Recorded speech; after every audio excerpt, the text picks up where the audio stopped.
Tea వేడుకున్నప్పుడే తాగాలి, ఊదుకొనే తాగాలి. అదే టీ అండి నిజంగా.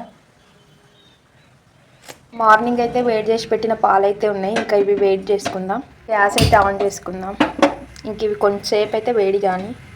ఇలా మరుగుతున్న పాలలో 1 టేబుల్ స్పూన్ ఎలాచి చాయ పొడి, ఇందులో 1 టేబుల్ స్పూన్ షుగర్ అండి. షుగర్ చూసారా, ఒకసారి దగ్గర నుంచి చూడండి.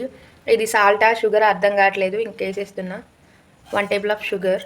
మన టీ అయితే రెడీ అయిపోయిందండి. కమ్మటి స్మెల్ వస్తుంది. హ్యాపీగా టీని తాగుదాం, ఎంజాయ్ చేద్దాం.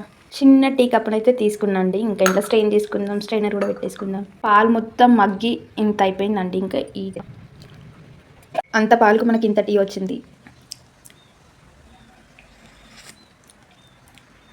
బా, నాలుక కాలిపోయిన టీ తాగాలనిపిస్తుంది. అదేనండి టీలో ఉన్న గొప్పతనం. చాలా సూపర్ టేస్ట్గా ఉంది. మీకు కూడా నచ్చితే ఇట్లనే టీ పెట్టుకొని ఇప్పుడే తాగేసేయండి. కూల్ వెదర్లో వేడి టీ చాయ్.